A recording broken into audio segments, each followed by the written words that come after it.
बोलो श्री गणेश भगवान की जय। बोलो श्री कृष्ण कन्हैया लाल की जय। बोले श्री लक्ष्मी नारायण भगवान की जय। बोले राजा रामचंद्र दरबार की जय। बोले उमापति महादेव की जय। बोले अम्बे मात की जय। बोले हनुमान जी स्वामी महाराज की जय। आज हम दोस्तों श्रीमद् भागवत महापुराण की कथा चतुर्थ स्कंद अथ चतुर्दशो अध्याय की कथा सुनाएंगे। राजा वेन की कथा बहुत सुंदर कथा है। इसके पीछे के पाठ में हमारे आपने सुना होगा कि ध्रुव वंश का वर्णन और राजा अंग का चरित्र। अब उसके आगे की कथा में है, उसी कथा से जुड़ी हुई है राजा वेन की कथा। अब यहाँ श्री मैत्रेय जी कहते हैं, वीरवर विदुर जी, सभी लोगों की कुशल चाहने वाले भृगु आदि मुनियों ने देखा कि अंग के चले जाने से अब पृथ्वी की रक्षा करने वाला कोई नहीं रह गया है। सब लोग पशुओं के समान उच्छृंखल होते जा रहे हैं। तब उन्होंने माता सुनीता की सम्मति से मंत्रियों के सहमत न होने पर भी वेन को भूमंडल के राजपद पर अभिषिक्त कर दिया। अब वेन बड़ा कठोर शासक था। जब चोर डाकुओं ने सुना कि वहां राज सिंहासन पर बैठा है, तब सर्प से डरे हुए चूहों के समान हुए सब तुरंत ही जहां तहां छिप गए। अब राज्यासन पाने पर वेन 8 लोकपतियों के ऐश्वर्य कला के कारण उन्मत्त हो गया और अभिमान वश अपने को ही सबसे बड़ा मानकर महापुरुषों का अपमान करने लगा।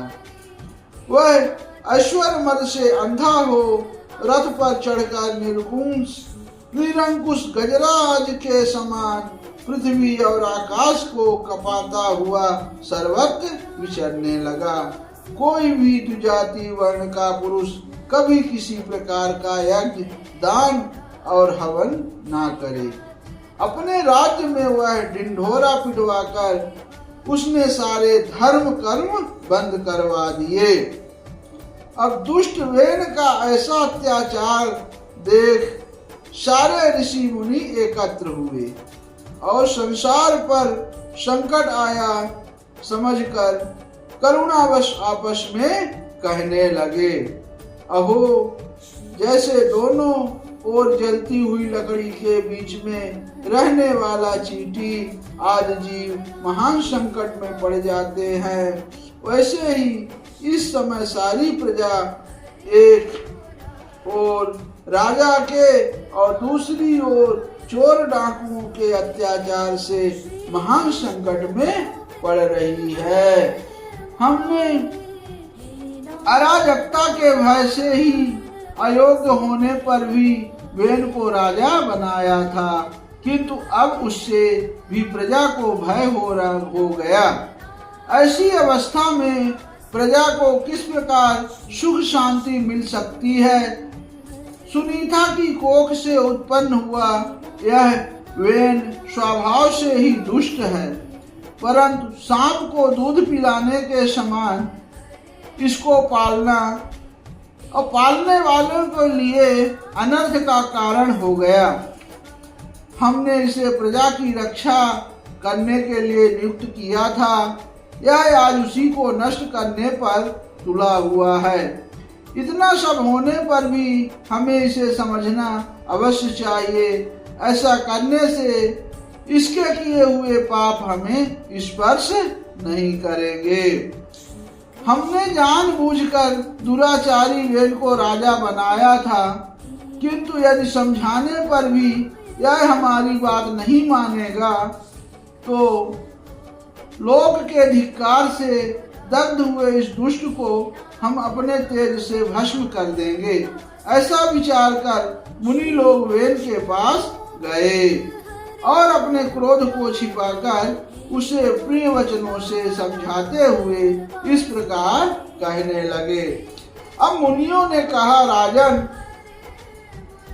हम आपसे जो बात कहते हैं उस पर ध्यान दीजिए।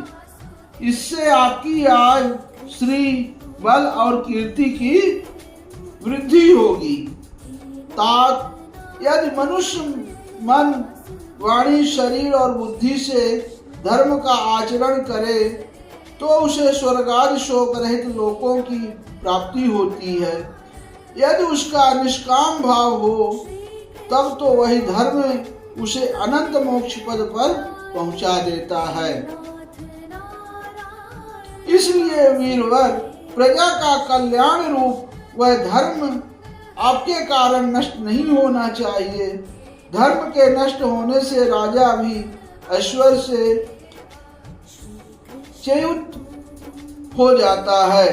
जो राजा दुष्ट मंत्री और चोर आदि से अपनी प्रजा की रक्षा करते हुए न्याय अनुकूल कर लेता है, वह उस लोक में और परलोक में दोनों जगह सुख पाता है। जिसके राज्य अथवा नगर में वर्णाश्रम धर्मों का पालन करने वाले पुरुष स्वधर्म पालन के द्वारा भगवान यज्ञ पुरुष की आराधना करते हैं, महाभाग आपकी आज्ञा का पालन करने वाले उस राजा से भगवान प्रसन्न रहते हैं, क्योंकि वो ही सारे विश्व की आत्मा तथा संपूर्ण भूतों के रक्षक हैं। भगवान ब्रह्मादि जगदीश्वरों के भी ईश्वर हैं। उनके प्रसन्न होने पर कोई भी वस्तु दुर्लभ नहीं रह जाती। तभी तो इंद्रादि लोकपालों के सहित समस्त लोग उन्हें बड़े आदर से पूजोपहार समर्पण करते हैं। राजन, भगवान श्री हरि समस्त लोकपाल और यज्ञों के नियंता हैं। वे वेद त्रयी रूप, द्रव्य रूप और तपः स्वरूप हैं। इसीलिए आपके जो देशवासी आपकी उन्नति के लिए अनेक प्रकार के यज्ञों से भगवान का यजन करते हैं। आपको उनके अनुकूल ही रहना चाहिए। जब आपके राज्य में ब्राह्मण लोग यज्ञों का अनुष्ठान करेंगे तब उनकी पूजा से प्रसन्न होकर भगवान के अंश स्वरूप देवता आपको मनचाहा फल देंगे। अतः वीरवर, आपको यज्ञादि धर्मानुष्ठान बंद करके देवताओं का तिरस्कार नहीं करना चाहिए। बहुत सुंदर। अब वेद ने क्या कहा?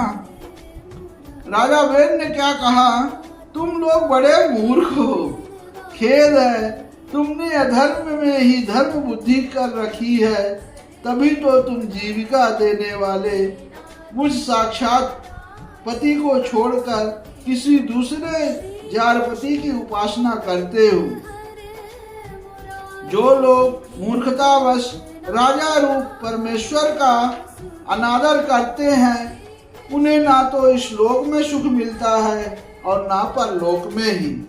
अरे, जिसमें तुम लोगों की इतनी भक्ति है वह यज्ञ पुरुष है कौन?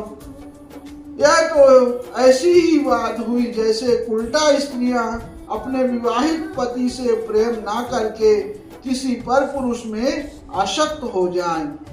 विष्णु, ब्रह्मा, महादेव, इंद्र, वायु, यम, सूर्य, मेघ, कुबेर, चंद्रमा, पृथ्वी, अग्नि और वरुण तथा इनके अतिरिक्त जो दूसरे वर और शाप देने में समर्थ देवता हैं, वे सब के सब राजा के शरीर में रहते हैं। इसीलिए राजा सर्वदेवमय है और देवता उसके अंश मात्र हैं। इसलिए ब्राह्मणों, तुम मत्सरता छोड़कर अपने सभी कर्मों द्वारा एक मेरा ही पूजन करो और मुझी को बलि समर्पण करो। भला मेरे सिवा और कौन अग्नि पूजा का अधिकारी हो सकता है? अब श्री मैत्रेय जी कहते हैं कि इस प्रकार विपरीत बुद्धि होने के कारण वह अत्यंत पापी और कुमार्गामी हो गया था। उसका पुण्य क्षीण हो चुका था। इसलिए मुनियों ने बहुत विनय पूर्वक प्रार्थना करने पर भी उसने उनकी बात पर ध्यान ना दिया। कल्याण रूप विदुर जी, अपने को बड़ा बुद्धिमान समझने वाले वेन ने जब उन मुनियों का इस प्रकार अपमान किया, तब अपनी मांग को व्यर्थ हुई देखे वे उस पर अत्यंत कुपित हो गए। मार डालो, इस स्वभाव से ही दुष्ट पापी को मार डालो। यदि जीता रह गया तो कुछ ही दिनों में संसार को अवश्य भस्म कर डालेगा। यह दुराचारी किसी प्रकार राज सिंहासन के योग्य नहीं है, क्योंकि यह निर्लज्ज साक्षात यजपति श्री विष्णु भगवान की निंदा करता है। अहो, जिनकी कृपा से इसे ऐसा ऐश्वर्य मिला, उन श्री हरि की निंदा अभागे वेन को छोड़कर और कौन कर सकता है। इस प्रकार अपने छिपे हुए क्रोध को प्रकट कर उन्होंने उसे मारने का निश्चय कर लिया। वह तो भगवान की निंदा करने के कारण पहले ही मर चुका था, इसलिए केवल हुंकारों से ही उन्होंने उसका काम तमाम कर दिया। जब मुनिगण अपने अपने आश्रमों को चले गए, तब इधर वेन की शोकाकुल माता सुनीता मंत्र आदि के बल से तथा अन्य युक्तियों से अपने पुत्र के शव की रक्षा करने लगी। एक दिन वे मुनिगण सरस्वती के पवित्र जल में स्नान कर अग्निहोत्र से निवृत्त हो नदी के तीर पर बैठे हुए हरि चर्चा कर रहे थे।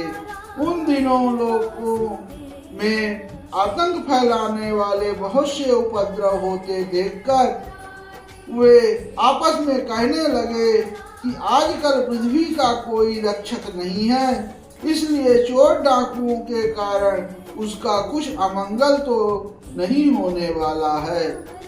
अब ऋषि लोग ऐसा विचार कर ही रहे थे कि उन्होंने सब दिशाओं में धावा करने वाले चोरों और डाकुओं के कारण उठी हुई बड़ी भारी धूल देखी। अब देखते ही वे समझ गए कि राजा वेन के मर जाने के कारण देश में अराजकता फैल गई है, राज्य शक्तिहीन हो गया है और चोर डाकू बढ़ गए हैं। यह सारा उपद्रव लोगों का धन लूटने वाले तथा एक दूसरे के खून के प्यासे लुटेरों का ही है। अब अपने तेज से अथवा तपोबल से लोगों को ऐसी कुप्रवृत्ति से रोकने में समर्थ होने पर भी ऐसा करने में हिंसादि दोष देखकर उन्होंने उसका कोई निवारण नहीं किया। फिर सोचा कि ब्राह्मण आदि समदर्शी और शांत स्वभाव भी हो तो भी दीनों की उपेक्षा करने से उसका तप उसी प्रकार नष्ट हो जाता है जैसे फूटे हुए घड़े में से जल बह जाता है। फिर राजर्ष अंग का वंश भी नष्ट नहीं होना चाहिए, क्योंकि इसमें अनेक अमोघ शक्ति और भक्तपरायण राजा हो चुके हैं। ऐसा निश्चय कर उन्होंने मृत राजा की जांघ को बड़े जोर से मथा तो उसमें से एक बौना पुरुष उत्पन्न हुआ। वह कौवे के समान काला था। उसके सभी अंग और खास कर भुजाएं बहुत छोटी थी, जबड़े बहुत बड़े, टांगे छोटी, नाक चपटी, नेत्र लाल और केस तांबे के से रंग के थे।